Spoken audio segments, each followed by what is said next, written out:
It's September the 18th, 2014. I am Dana Durnford of the nuclearproctologist.org, and we are carrying out an expedition for life.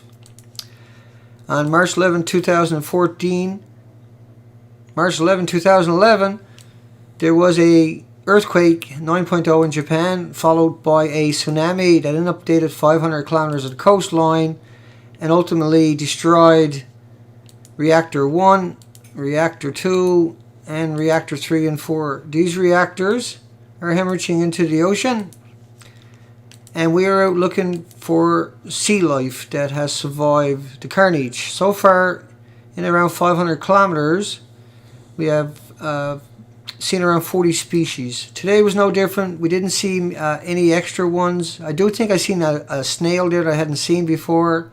We are expecting to find 100 species. Barkley Sound, where we're situated right now, compared to Georgia Straits, which we covered in 9 low tides and 16 beaches. And you can find that presentation at Beautiful Girl by Dana.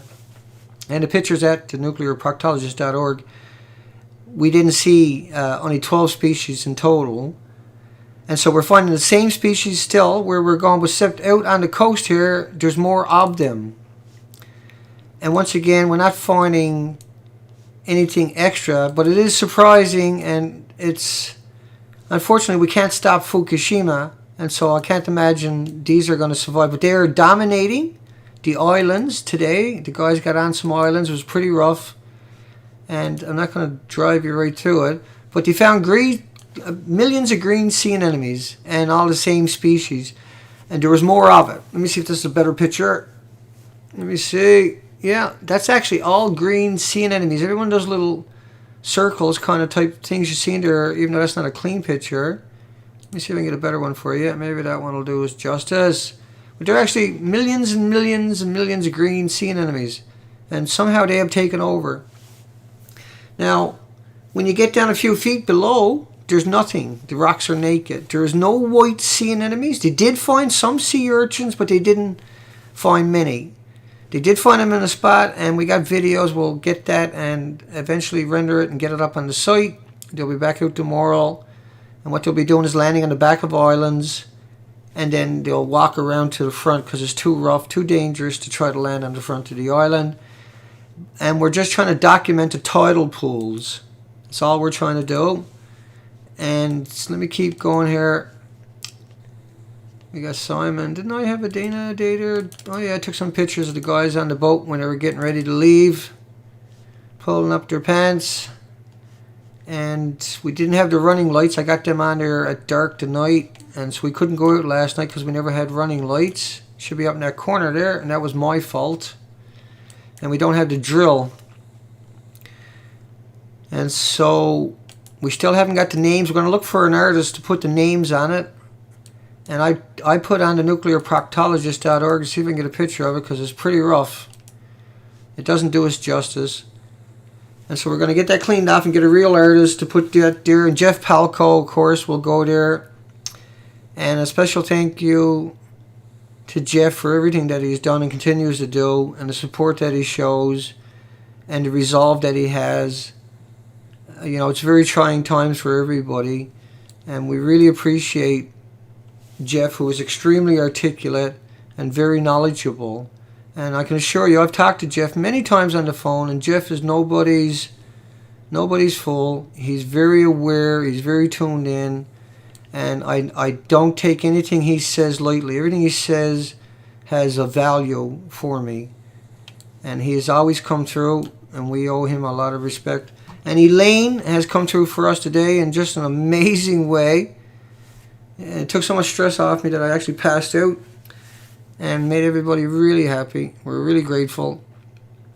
We are definitely in good hands here right now. We did find the life jackets. They were buried, and so my apologies. And that's just the way it works, I guess, sometimes. But I looked, Terry looked, Jason looked, Simon looked, and we are blessed that we have so much. We actually couldn't find them. And so the next time something like that happens, I will personally go through every square inch before I open my mouth again. And because that really bothered me all day and all night last night and the day, and then we found them. And so I'm happy that we don't have that on our shoulders and that didn't happen to us. And that's a good thing, right? It's okay to make mistakes.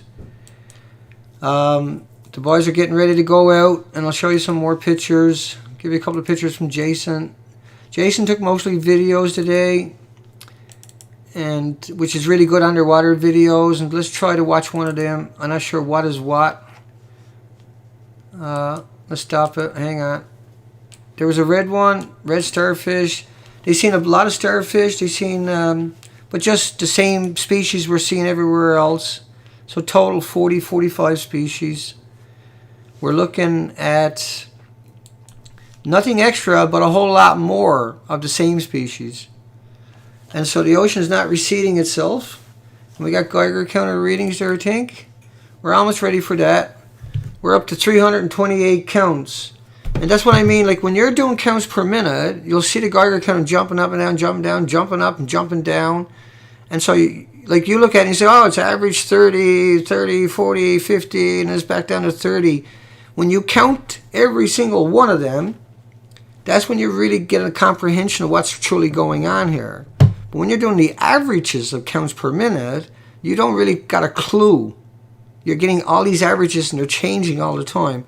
So if you're going to count in like 10 minutes and look at your numbers, they're atomic decays, most likely from cesium 137, 134. And this little Geiger counter, it's a dosimeter.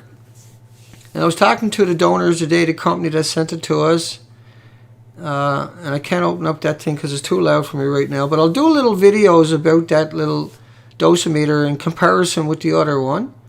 And, we're expecting it to have some huge benefits, but we haven't really had a chance to work things out. This is just day 5. We're getting there. We're going to have a page set up for that only. And as you can see, it's really rough. And so they landed on the back of the island and walked around to the front. But that's a tricky thing to do. And there were some sea lions.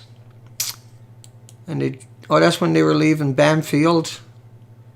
And let me jump ahead because we don't know what we got here. I think Simon had pictures of the 6 seals. We found some 6 seals today. And let me see if I can find them. They weren't good pictures. See that little starfish in there? Look at that. See that what I mean? So they found quite a lot more, but nothing extra. And I'm sure there was when I go through the pictures, I'll find an extra species or two, but there was no snails, no limpets, there was no whelks. I did see one little tiny weird looking one. I think this is the seals. Hang on. Yeah, they wouldn't let them get too close. Hang on, we'll find them. I know I seen them there today. Hang on, folks. I'll find it before I give it up here. Maybe it's up here. No, hang on. I know I seen them. Where the hell did they go? One more time. Okay. Well, this is from the boat anyway. So let's look at that. Look at the millions of these little green sea anemones. Now, when you go down, you're not seeing the white ones. When you go down to launch the boat, there's nothing on the boat ramp whatsoever. Nothing.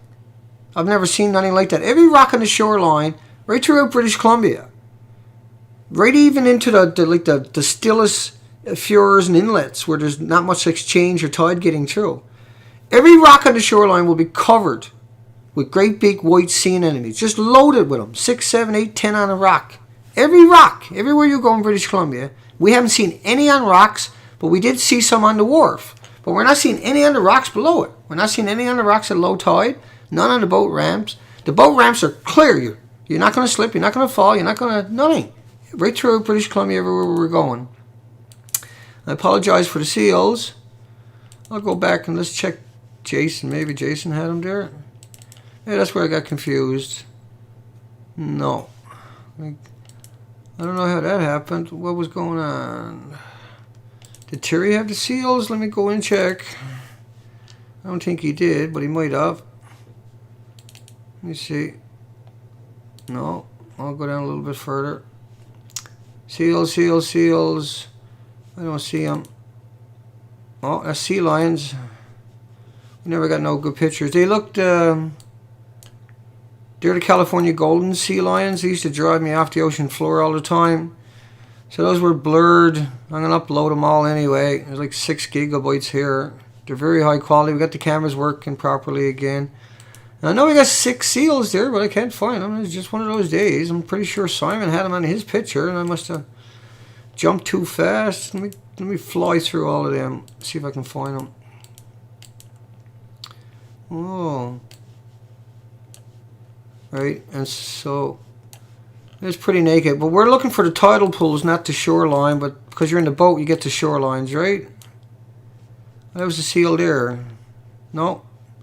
Okay, I give up. Oh, there he is. Yeah, he's really discolored. Couldn't get too close to him. There was 2 or 3 of them. They were all the same. Totally sickly colors. And I found them. You can thank me after all that if you want to. I wouldn't. It took me forever. It's okay though. But at least we got the good pictures showing the colors. That's the best we were able to do there. That's the best we can do. They're not very healthy looking, obviously. I've never seen them like that, those colors. And I've swam with up to 400,000 of them for 6 hours a day, every day, where they're pulling the regulator out of your mouth, trying to pull the flippers off your feet, trying to take the product out of your hand. I've never seen nothing like that. And we got a GPS reading for you today. I'm sure it'll be in the pictures when we upload it. You can see the path they took. Blah, blah, blah. That's all we got for you tonight. And just a short update. I haven't stopped. All I do 24/7 now is upload pictures. It's a really bad connection, but I'm determined to get them up there, and we're getting them up there. I got 40 pictures left from yesterday's to upload, and then I'll start uploading all of these tonight. And I'll get up tomorrow morning, and I'll do it again, and I'll do that every day, relentlessly, as long as we can go. Just remember, you got 4 reactors on the coastline. They're hemorrhaging into the ocean 24/7, 1,440 minutes a day. There's plumes. So when the media and the academics are telling you they're tracking the plume, you ask them, what about the other 1,280 plumes that are 50 square miles each day hemorrhaging out of there? Because they're not putting that into the equations. And so we'll be back tomorrow. I'll be uploading all of day 5 tonight and tomorrow, and by then they'll have day 6. And they'll be going out the next morning and catching, looking for the shrimps and the prawns in the tidal flats, looking for life on the shoreline, and catch the sunrise. And we'll have lots of pictures of that stuff. We'll be here till Monday. And then we're going to be moving up the coastline to Ucluelet. We'll be up there for 4 or 5 days. And then we'll move up to Tofino and 4 or 5 days there. And we will get this job done. And so far we haven't found anything extra. Nothing spectacular at all. I do got some tuna today from one of the local fishermen. They got 150 miles offshore. We'll dry that out and hit it with the Geiger counter. And like you say, I'm working. I can't do anything, only load pictures because the internet has no speed. So I shot the video for you guys tonight. I'll pop that out and I'll be uploading the videos, the rest of the pictures. And then as soon as that's done, I'll start page 6, or day 5, whatever it is. I'm losing track. And then I'll start uploading that tonight. So we'll get some of that footage up there. But once again, there's nothing extra. And there's supposed to be 1,800 extra species here compared to Georgia Strait and Desolation Sound was around 5,600. That's by the universities. The links were under the original presentation to the institutions. And we'll get all of that as the days move on. We're only at this 5 days. But we done originally 9 days, right? So this is 5 days with the boat and equipment, the radar, the sounders, the plotters, the VHFs, the GPSs. And thanks just once again to Elaine. Just thank you so much. Unbelievable what you done today. And same thing with Geoff Palko, who I always support and will support. And trust me, Geoff is nobody's fool, okay? He knows a lot more than people ever can give him credit for. I've talked to him on the phone. He's extremely knowledgeable. And so don't worry about Geoff, folks. Just support him. He's a good guy. I've talked to him so many times. And I just throwing that out there because I know I got a lot of messages. And, I don't judge you people, and you shouldn't judge Geoff. That's how I see it. And I'm not going to. And I already talked to him so many times. I know who Geoff is. It's not an issue. Just because some people don't understand it, I'm just saying don't worry about it. He's solid. He's a good guy. Look what he done for us. We wouldn't even have that boat. We wouldn't have all that gear. We wouldn't have all that equipment. We couldn't do what we're doing without that equipment and that boat and that safety and all that equipment and night lights, and it's just endless. And so I just wanted to make sure everybody understands the significance of what Geoff done for us. Geoff Palko, the original Punisher on YouTube, and also Elaine and Shanikin on YouTube. She shows up in her videos with her account. And it's so hard to keep up with everything and everybody. And I know when she originally donated money to us, I got the name wrong, and I felt like so bad, unbelievably bad, just empty in my stomach that night. And the next morning I had a chat with her through the emails, and I seen she's seen around that, and yet here she is still supporting us relentlessly in just so many ways. So everybody out there that is donating, I'm not marginalizing or minimizing you folks, don't get me wrong. I just wanted to make sure that these people who took out so much of their own got some actual appropriate responses from me, because they deserve it.